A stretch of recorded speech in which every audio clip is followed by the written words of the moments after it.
There are people who walk into a room and change the temperature without saying a word. Marcus Webb was not that kind of man. Not on the surface. He wore plain clothes on his days off. He drove a 2014 Ford Fusion with a small dent above the rear left wheel well. He kept his hair cut close, his face clean, and his expression unreadable in the way that only men who have seen too much tend to carry themselves. He did not try to impress anyone. He never had. But the moment he stepped into a room with a badge and a case file, something shifted. People felt it before they understood it. A stillness. A weight. The quiet certainty of a man who already knew more than he was showing. On a Tuesday morning in late October, at 17 minutes past 9, Detective Marcus Webb of the Atlanta Police Department walked into a glass conference room on the 14th floor of a building in Buckhead, Georgia, and sat down across from a young woman he had never met before. Her name was Simone Carter. She was dressed in a cream blouse and dark slacks, her hair pulled back with the kind of effortless precision that took longer than it looked. She had the posture of someone who had been taught since childhood that how you sit in a room says everything about who you are. Her hands were folded on the table. Her expression was composed. She was also, Marcus noted without particular interest, one of the most beautiful women he had seen in a long time. He did not let that thought last more than 2 seconds. He opened his folder, clicked his pen, and looked at her the same way he looked at every witness. Directly, without performance. "Miss Carter," he said, "thank you for coming in. I just need to walk through what yous all asked Thursday evening. Take your time." Simone looked at him for a moment before answering, not with nervousness, with something closer to surprise, as if she had expected a different kind of greeting. "I already spoke with someone from your department," she said. "I know. I read the report. I have a few follow-up questions." She tilted her head slightly. "You read it and still have questions." "I always have questions." There was a pause. Then she answered, clearly, precisely, without the vague softness that witnesses sometimes used when they were uncertain or trying to protect something. She had seen 2 men exchange a bag near the east entrance of the Whitmore Hotel parking structure at approximately 9:40-7 in the evening. One of the men she recognized as a business associate of her father. She had not thought much of it at the time. She thought more of it later, after she heard the name connected to the investigation on the news. Marcus wrote everything down without looking up. "Did your father know you were in that area that evening?" A brief pause. "No."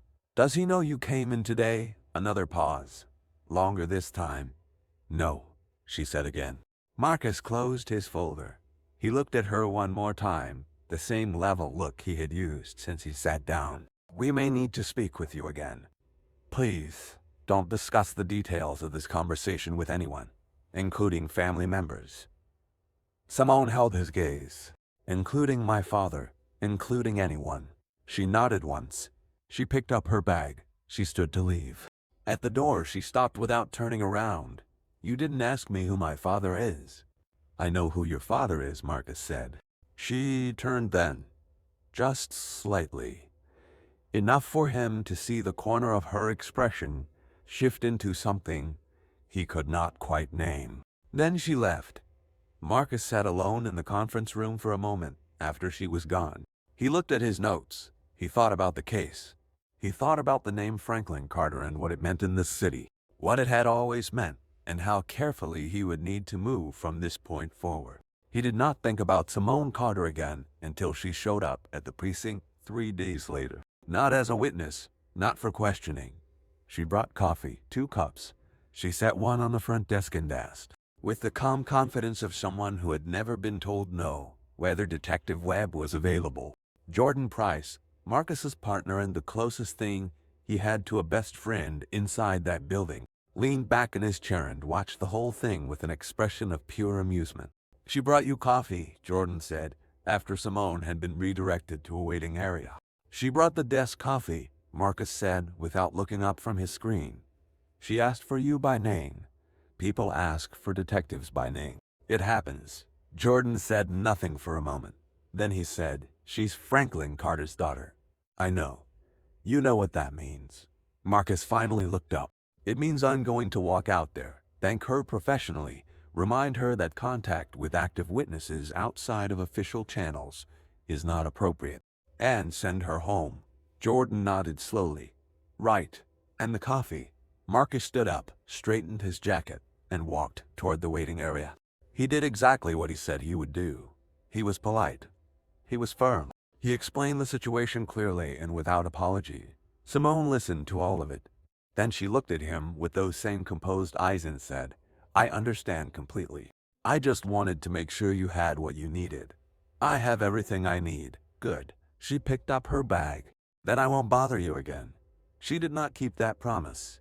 She came back the following week, not to the precinct. She appeared at a coffee shop 2 blocks from the station where Marcus stopped every morning at 7:50-2. He noticed her at a corner table with a book open in front of her that she was clearly not reading. He bought his coffee. He walked to her table. He sat down without being invited. This is not a coincidence, he said. No, she agreed. Miss Carter. Simone. He looked at her. This cannot happen. You keep saying things cannot happen, she said. And then they keep happening anyway. He almost smiled. He stopped himself. I have an active investigation. Your father's name is connected to that investigation. Any contact between us outside of official channels creates a problem I cannot afford. Simone set her book down. When she spoke again, her voice was quieter, more honest. I know who my father is. I know what his name means in this city. I grew up watching people treat me differently because of that name. Some of them were afraid of it. Most of them wanted something from it. She paused. You were the first person in a long time who looked at me like I was just a person sitting in a chair. Marcus said nothing. That's all, she said. That's the whole reason. He stood up. He picked up his coffee. He looked at her one last time. I'm going to pretend this conversation didn't happen. He walked out. But the words stayed with him longer than he wanted to admit. Over the following weeks, Simone was careful. She did not come to the precinct. She did not manufacture coincidences. She sent one text message to a number she had obtained through entirely legitimate means, which simply read, I hope the case is going well. Marcus did not respond, but he read it 3 times. Jordan noticed the change in him before Marcus noticed it himself. You're distracted, Jordan said one afternoon, while they were reviewing surveillance footage. I'm focused. You've rewound that same clip 4 times. Marcus rewinded a 5th time. Jordan leaned back and folded his arms. It's the Carter girl, isn't it? Drop it, Marcus. I said drop it. Jordan dropped it. For about 40-8 hours. Then he brought it up again in the parking garage, after a long shift, when the city was quiet and the fluorescent lights buzzed overhead and there was nowhere to redirect the conversation. She's not part of the case, Jordan said. She's a witness. She came in voluntarily. She told the truth. That's the end of her involvement. Her father is still connected. Her father is connected. She is not her father. Marcus unlocked his car.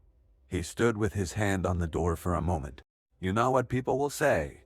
Jordan looked at him steadily. I know what people will say. I also know that you have been alone for 3 years and you look at that woman like she's the first thing that made sense to you in a long time. Marcus got in the car. He drove home. He sat in his apartment for a while in the dark, listening to the city outside. Then he picked up his phone and typed back, it's going fine. Thank you. That was how it started. They were careful at first. Coffee that was genuinely accidental. A conversation that ran longer than either of them planned. I walk along Piedmont Park on a Saturday afternoon, where neither of them said anything particularly important, but neither of them wanted to stop walking either. Simone was different outside the conference room.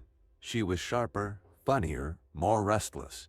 She had opinions about everything and delivered them with a directness that caught him off guard the first few times. She laughed easily. She listened harder. She had a habit of going very quiet when something moved her, as if she needed a moment to absorb it before she could respond. Marcus found himself looking forward to those moments of quiet. He also found himself increasingly aware of the gap between their lives, not in the way that made him feel inferior, in the way that made him careful. He had grown up in South Atlanta with his grandfather Earl Webb, in a 2- bedroom house on Pryor Road. where the water heater made a sound like a dying engine and the neighbors kept a pit bull that barked at everything, including the wind. Earl had raised him after Marcus's parents were gone, working 2 jobs until his body would not allow a third, telling Marcus every single night that the way out was through school and discipline and never letting anyone make you feel small. Marcus had taken that seriously. He had gone to college on a partial scholarship. He had served 2 tours with the Army before coming home and joining the Atlanta Police Department because he believed, genuinely and without irony, that his community deserved someone inside that system who actually cared about it. Simone had grown up in a house in Buckhead with a housekeeper and a driver and a father, whose name opened every door in the city. The gap was real. Marcus felt it every time they were together in public. He felt it in the way certain people looked at them. He felt it in the way Simone sometimes reached for the check before he could. Not out of cruelty, but out of habit, the automatic reflex of someone who had never had to think twice about money. He never said anything, but it hid inside him like a stone. Then Earl got sick. It started with fatigue. Then came the coughing. Then one evening Marcus came home from a double shift and found his grandfather sitting at the kitchen table unable to catch his breath, his face the color of old ash. The fear that moved through Marcus in that moment was the kind that does not announce itself. It simply arrives and takes up all the available space. He got Earl to the Veterans Affairs Hospital that night. The intake process took 2 hours and 14 minutes. The initial assessment took another 90 minutes. The doctor who finally saw Earl was overworked and visibly exhausted and spoke in the clipped shorthand of a man who had too many patients on not enough time. He ordered tests. He mentioned possible admission. He said someone would follow up. No one followed up for 3 days. Marcus called. He was redirected for times. He left messages that were not returned. He drove to the hospital on his lunch break and waited 40-7 minutes to speak to an administrator who told him the system was backed up and there was nothing she could do to expedite the process. He drove back to work with his jaw tight and his hand steady on the wheel, and the particular kind of anger that comes from knowing the system is failing someone you love and having no clean way to fight it. Simone found out the way she found out most things. Brianna Cole, her closest friend, had a cousin who worked at the VA hospital, and word traveled the way word always travels in a city where everyone knows someone who knows someone. She called Marcus that evening. "I heard about your grandfather," she said. He was quiet for a moment. "It's being handled, Marcus." I said, "It's being handled. I know someone," she said, "through my father's network, a physician who consults for the VA. I can make a call." "Don't. Earl needs proper care. The system is back up and you know it." I said, "Don't, Simone." The silence between them was different from the comfortable silences they had built over the past weeks. This one had an edge. "Why?" she asked quietly. He exhaled. "Because I don't want to be the man whose grandfather got taken care of because his girlfriend made a phone call to the right people." That's pride talking. Maybe it is. Pride doesn't keep people healthy. He did not answer right away. When he did, his voice was lower. "You don't understand how this feels. You've never had to." Simone was quiet for a long moment. "You're right," she said finally. "I haven't. But I'm asking you to let me help anyway. Not because I think you can't handle it. Because I can't sit here knowing Earl is suffering and do nothing."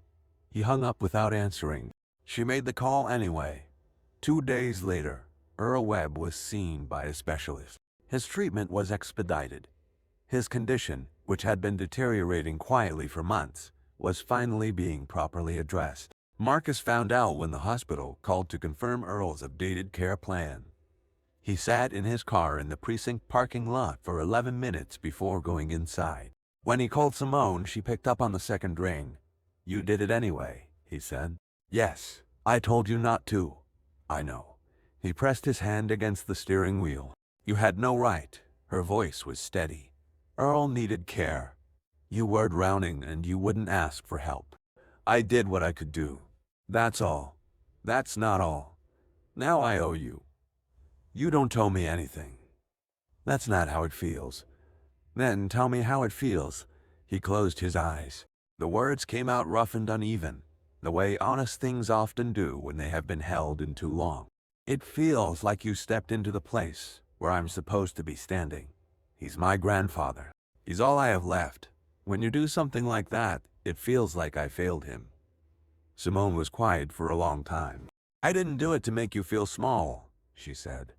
"I did it because I care about you. And I care about him. And watching someone I love suffer when I have the ability to help is something I cannot do."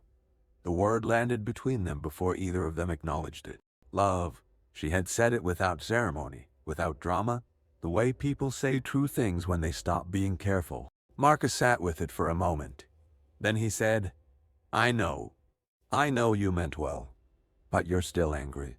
"I'm grateful," he said. "And I hate that I'm grateful." That's the honest answer. She did not respond immediately. When she did, her voice was softer. "I'll take it." From that point, something shifted between them. Not suddenly, not in one clean moment, but the way real things shift gradually, the way light changes in a room as the afternoon moves toward evening. So slowly you don't notice until the whole quality of everything is different. Marcus visited Earl at the hospital. Simone came with him once, then twice, then it became a regular thing. Earl Webb was a man who had seen enough of the world to read people quickly and accurately. He watched Simone the first time she walked into his hospital room, and he watched her the way he had always watched people, quietly, without judgment, just paying attention. After she left that first evening, Earl looked at his grandson with the particular expression he reserved for things he considered obvious. "She's real," Earl said. Marcus adjusted the blanket on the bed. "Don't start." "I'm not starting anything. I'm finishing something. That girl is real." Marcus said nothing, but his ears went warm. What Marcus did not know, what he could not have known in those weeks, was that the case he was building was moving closer and closer to a name he had been carefully avoiding. Franklin Carter. The investigation had begun 8 months earlier with a series of suspicious wire transfers connected to a commercial real estate development in Buckhead. The money moved through 3 shell companies before landing in accounts tied to a man named Derek Hollis, a property developer with a history of regulatory violations and to previous federal inquiries that had gone nowhere. Hollis was the kind of man who knew exactly which doors to knock on, exactly what to bring when he knocked. One of those doors belonged to Franklin Carter. Franklin was not a criminal in the way that made headlines. He was a criminal in the way that powerful men often are, through omission, through strategic blindness, through the careful art of knowing exactly what was happening and choosing, deliberately and profitably, not to see it. He had represented Hollis into previous matters. He had attended meetings where things were discussed that should not have been discussed. He had accepted fees that were structured in ways that made them difficult to trace. He knew what Hollis was. He had known for years. And Simone, standing in that parking structure on a Thursday evening, had seen something she was not supposed to see. Marcus had known for weeks that the trail was going to lead to Franklin Carter. He had known it the way you know a storm is coming before the sky changes. Something in the pressure, something in the air. He had documented everything carefully. He had kept Jordan informed. He had said nothing to Simone. He told himself it was because the investigation required discretion. He knew, if he was honest, that it was also because he did not know what telling her would do to them. Then Captain Royd Alton called him into his office on a Wednesday morning at 10:40-7, and the conversation Marcus had been dreading arrived without warning. Dalton was a man who had been with the Atlanta Police Department for 20-6 years in war, their tenure like a piece of armor. He was not overtly hostile. He was the more dangerous kind of obstacle, the kind that smiled while redirecting you, the kind that used procedure and protocol as weapons, so precise they left no visible marks. He closed the door. He gestured to the chair across from his desk. He folded his hands. "The Hollis investigation," Dalton said. "Where are we?" Marcus walked him through the current status. Evidence gathered. Witnesses confirmed. Financial records subpoenaed. The case was solid. It was close. Dalton listened without expression. When Marcus finished, Dalton was quiet for a moment. "There's a concern," Dalton said. Marcus waited. "Your relationship with Simone Carter." The room went very still. "She's a witness," Marcus said. "She was a witness. She's also someone you've been seen with publicly on multiple occasions over the past 2 months." Dalton opened a folder on his desk. He did not look at it. He looked at Marcus. There are questions about whether your objectivity in this investigation has been compromised. My objectivity is intact. I'm sure you believe that. Captain, I'm not making an accusation, Dalton said, with the careful tone of a man making exactly that. I'm telling you that questions have been raised by people whose concerns I am obligated to take seriously. Marcus looked at him steadily. What people? Dalton did not answer that question. Effective immediately, Dalton said, you are being placed on administrative leave, pending a review of your conduct in this investigation. Jordan Price will assume lead on the case. Marcus did not move for a moment. The fluorescent light above Dalton's desk hummed. A phone rang somewhere down the hall and was not answered. This is retaliation, Marcus said quietly. This is procedure. Someone made a call. Someone with enough weight to reach your office and ask you to do this. And you did it. Dalton's expression did not change.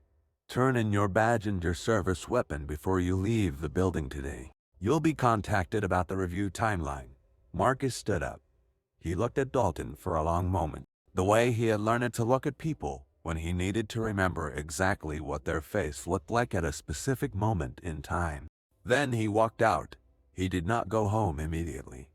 He drove to Piedmont Park and sat on a bench near the lake for a long time, watching the water, counting his breaths the way Earl had taught him when he was 12 years old and the world felt too large and too unfair to navigate.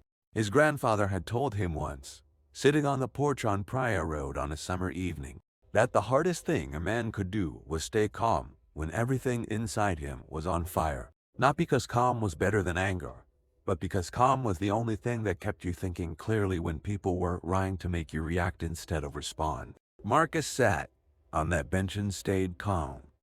He called Jordan from the park. I know, Jordan said, before Marcus could speak. I just heard. Marcus, I'm sorry. Don't be sorry. Keep building the case. I will. I promise you I will. And Jordan. Marcus paused. Document everything Dalton does from this point forward. Every instruction. Every redirect. Every conversation. Write it down with times and dates. Jordan was quiet for a moment. You think he's going to try to bury it? I think someone asked him to. And I think he's going to try. That evening, Marcus drove to Simone's apartment. He had not called ahead. He knocked on the door, and when she opened it and saw his face, she stepped back without a word and let him in. He told her everything. He told her about the investigation. He told her about Hollis. He told her about the trail that led to her father.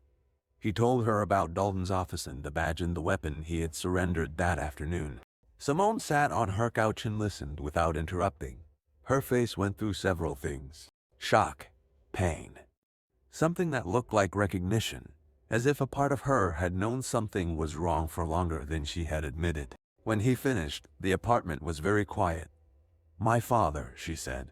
Not a question. His name is in the financial records. He knew what Hollis was doing. He chose not to act on it. She pressed her hands flat against her knees. How long have you known? I've had suspicions for weeks. Confirmation came recently. She looked at him. And you didn't tell me. I was trying to protect the investigation. Or protect me. He did not answer that. Simone stood up. She walked to the window. The city spread out below them, lit and indifferent. She stood there for a long time with her back to him. What happens now? She said. I don't know yet.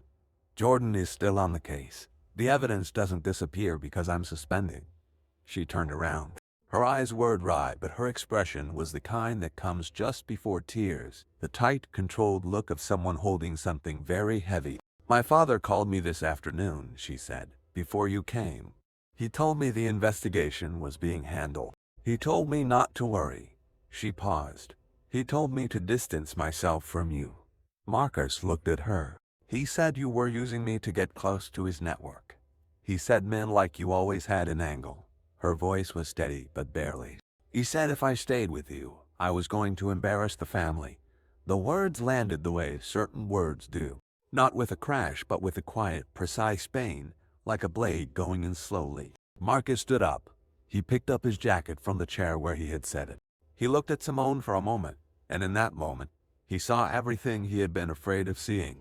The weight of her family's name pressing down on her. The fear of what choosing him would cost her. The impossible position she was standing in. He understood it. He hated that he understood it. "I'm not going to ask you to choose," he said quietly. "Marcus, I mean it. I'm not going to stand here and make this harder than it already is. That's not what I want. I know what you want. I also know what you're up against." He looked at her one more time. "Whatever you decide, decide it for yourself. Not for him. Not for me. For yourself." He left. Simone stood at the window for a long time after he was gone. 3 days later, she called him. He did not pick up. She called again the following morning. He did not pick up. On the 4th day, she drove to his apartment and knocked on the door. He opened it. He looked at her. He stepped aside. She came in. She sat down. She folded her hands in her lap the way she had the first time he ever saw her. In that conference room, composed and careful and trying not to show how much was happening underneath. "My father called me again," she said. "He told me that if I didn't end things with you, he was going to make sure the review board found enough to end your career permanently. He has people. He has relationships inside the department. He said it wouldn't be difficult." Marcus was very still. "He said the family couldn't survive another scandal. He said my mother was already struggling. He said I was being selfish." She paused. "He said a lot of things." "What did you say?" She looked at him. "I told him I needed time to think." The silence between them was long. "Simone, I know," she said. Her voice broke slightly on the second word. "I know what I should do. I know what the right answer is. But he's my father. And my mother is fragile right now. And the idea of everything falling apart because of me." She stopped. She pressed her fingers to her mouth for a moment. "I'm scared, Marcus. I'm just scared." He crossed the room and sat down across from her.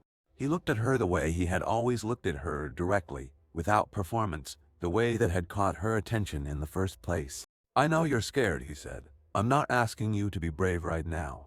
I'm asking you to be honest with yourself. Not with me, with yourself."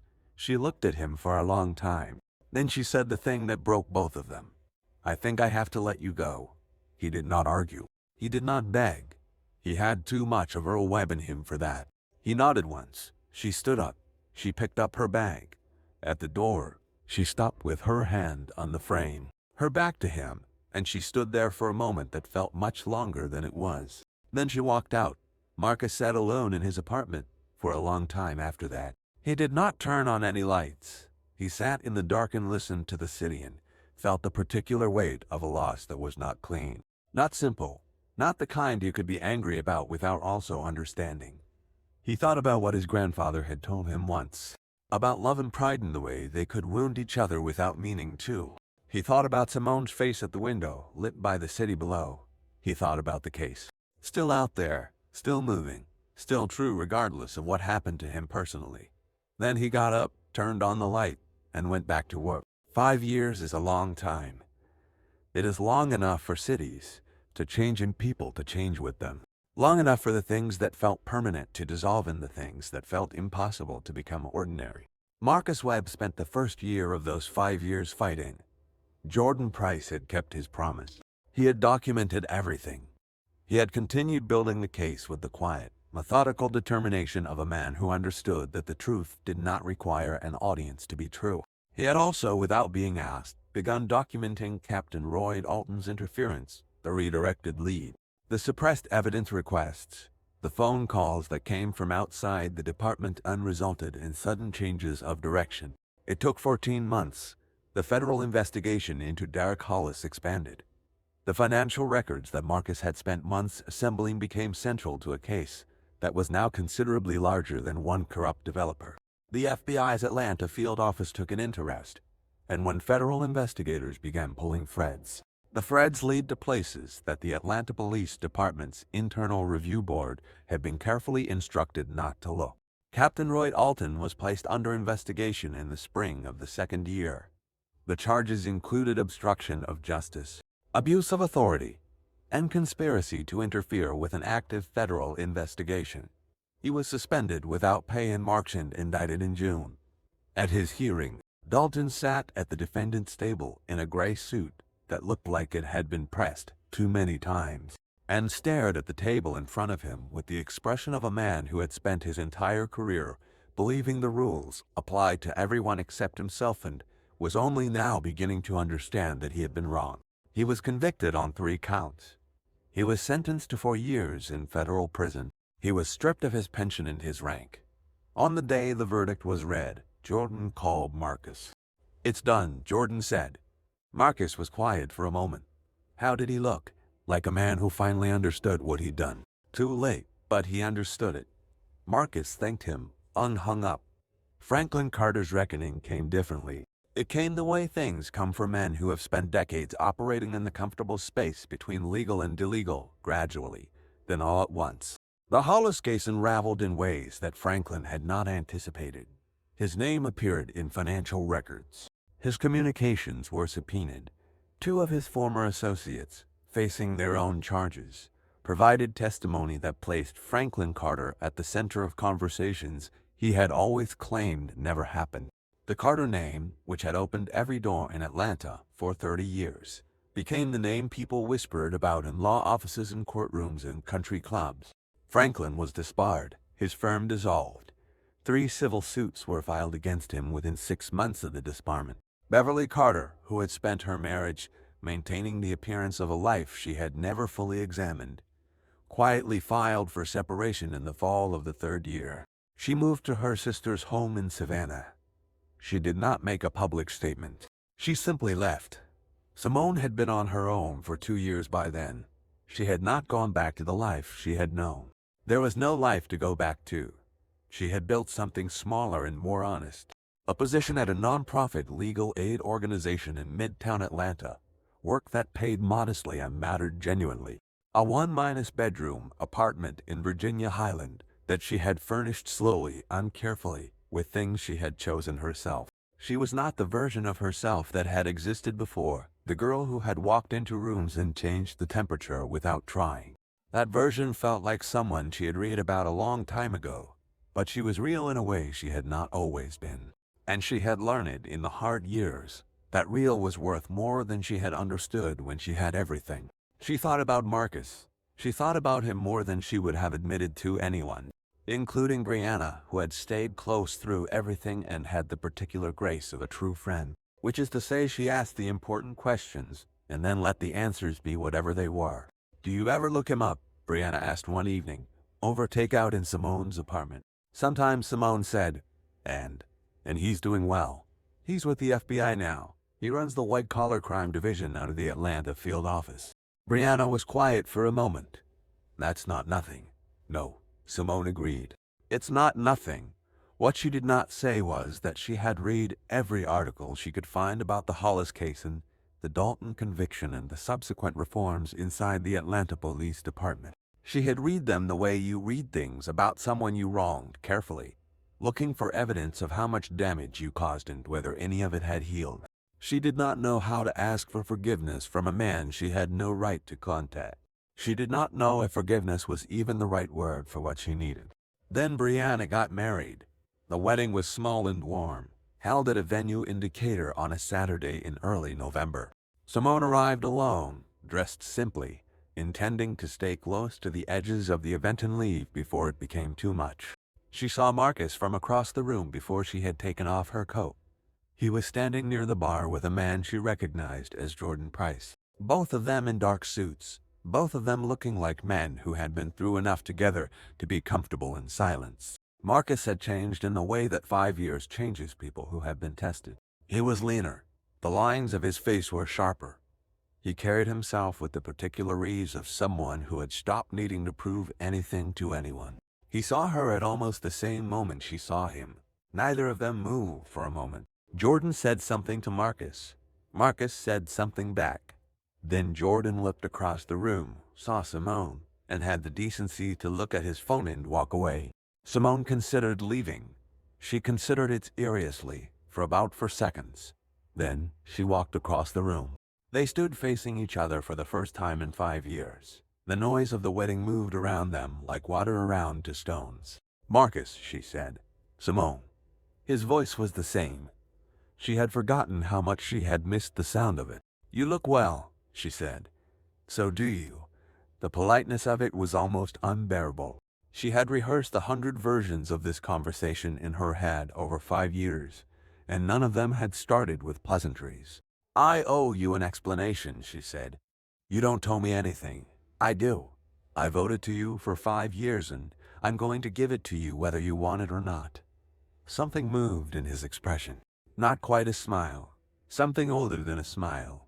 "All right," he said. They found a quiet corner near the windows, away from the music and the toasts and the warm noise of other people's happiness. Simone stood with her hands clasped in front of her, the same posture she had used in that conference room, the first time she ever saw him. And she told him the truth. All of it. Her father's call, the threat, the fear for her mother, the impossible weight of a name she had spent her whole life carrying without understanding what it was actually worth. The moment she had walked out of his apartment and stood in the hallway and cried against the wall for 20 minutes before she could make herself move. She told him about the years after, the dissolution of everything she had thought was permanent, the slow, humbling process of building something real with her own hands. She told him she had been wrong, not just about the choice she made, but about the belief underneath it, the belief that protecting her family's appearance was worth more than standing for what was true. Marcus listened to all of it without interrupting. His face was unreadable in the way she had always found both maddening and untrustworthy. When she finished, the room was quiet around them for a moment. "I know about your father," Marcus said. "The disbarment, the case. I know you do. I'm sorry that happened to your family." She looked at him. "Don't be sorry for that. He made his choices. He made them for years. The consequences were his to carry." Marcus nodded slowly. "And your mother? She's in Savannah. She's okay. She's actually more herself than she's been in a long time." Simone paused. It turns out the life she was living wasn't entirely hers either. He looked at her for a long moment. "Why are you telling me all of this now?" "Because I've been carrying it for 5 years and I'm tired," she said. "And because you deserved the truth a long time ago and I was too afraid to give it to you." "Afraid of what?" She met his eyes. "Afraid you'd look at me the way I looked at myself, like someone who chose wrong when it mattered." Marcus was quiet for a moment. The music from the other side of the room drifted toward them, something slow and soft. "I looked for you," he said, "after you left. I called. I asked Jordan to check around. I drove past your father's house once, which I am not proud of." Simone's breath caught slightly. "I told myself I was angry," he said. "And I was. But I was also just trying to understand, because nothing about the way you left made sense to me. You weren't someone who ran from things. I knew that about you, so I kept thinking I was missing something." "You were," she said quietly. "I know that now." They stood together in the quiet corner while Brianna's wedding moved around them, full of light and music and the particular joy of people who had chosen each other and were not afraid to say so. "I'm not the same person I was," Simone said. "I want you to know that. Not as an argument, just as a fact." "I know," Marcus said. "I can see it. And I'm not here because you're successful or because my life fell apart and yours didn't. I'm here because I never stopped." She stopped herself. "Started again. Because there hasn't been a version of my life in the past 5 years where you weren't somewhere in the back of it." Marcus looked at her for a long time. Then he said, "I kept something." She frowned slightly. He reached into the inside pocket of his jacket and took out something small. "A photograph. Worn at the edges, creased once across the middle." It was a photo she had forgotten existed. Taken by Brianna on a Sunday afternoon in Piedmont Park, 2 years before everything fell apart. Marcus and Simone sitting on a bench by the lake, not looking at the camera. Looking at each other mid-minus conversation, both of them caught in the particular light of a moment neither of them had known was ending. Simone stared at it. "I carried it through the suspension," Marcus said. "Through the investigation. Through everything." He paused. "I told myself it was just a reminder of what I was fighting for. The truth. Accountability. All the right reasons. Was it?" He looked at her. "No." Simone felt something release in her chest that had been held tight for 5 years. Not all at once. Slowly. Like a breath you have been holding so long you forgot you were holding it. "I don't want to pretend the last 5 years didn't happen," Marcus said. I don't want to go back to who we were. I want something better than that. Something honest. So do I, she said. That means no more protecting each other from the truth. Agreed. And no more letting other people's voices be louder than ours. She looked at him steadily. Agreed. The music shifted. Brianna appeared from across the room, radiant in white, and caught Simone's eye and smiled the smile of a woman who had been quietly hoping for exactly this for 5 years. Marcus looked down at the photograph one more time. Then he looked at Simone. I'm not going to pretend I'm not still angry about some of it, he said. I know, and I'm not going to pretend this is simple. I know that too. But I'm also not going to pretend I don't still. He stopped. He looked at her the way he had always looked at her, directly, without performance. The way that had changed everything the first time. I'm not going to pretend. Simone reached out and took the photograph gently from his hand. She looked at it for a moment. The two people in it looked young and unguarded and completely unaware of what was coming. She handed it back. Keep it, she said. We're going to need something to measure the distance. He took it. He held her gaze. And for the first time in 5 years, neither of them looked away. There are things that hardship teaches that nothing else can. It teaches you the difference between the life you performed and the life you actually live. It teaches you that dignity is not something other people can give you or take away. It teaches you that love, real love, is not a feeling that arrives and stays without effort. It is a choice, made again and again, in the ordinary moments and the impossible ones. Marcus Webb had learned that in a precinct parking lot with no badge and no weapon in the case he had built with his own hands being handed to someone else. Simone Carter had learned it in a 1-bedroom apartment in Virginia Highland, furnishing a life from scratch, discovering that the things she had always thought were foundations were only decorations. They had both lost things they could not get back. They had both built something truer in the space those losses left behind. Franklin Carter stood before a Georgia State Bar disciplinary panel on a Thursday morning in February and heard the word disbarred spoken aloud in a room full of people who had once called him a colleague. He sat very still. He did not argue. He did not perform outrage. He simply sat with the weight of it, the accumulated weight of every choice he had made over 30 years that had led him to this particular chair in this particular room. He thought about Marcus Webb. He thought about the young detective he had dismissed and maneuvered against and tried to reduce to a problem to be managed. He thought about the look on his daughter's face the last time she had spoken to him before the disbarment. Not angry, not even disappointed, just tired in the way people get tired when they have finally stopped waiting for someone to become who they needed them to be. He had spent his career telling himself he was protecting his family. He understood now, too late and too clearly, that he had been protecting something else entirely. A version of himself. A name. An image. Things that had no loyalty to him when the moment of reckoning arrived. He walked out of that building alone. The city moved around him, indifferent and continuous, the way cities always do. He had a long drive ahead of him, and a great deal to think about.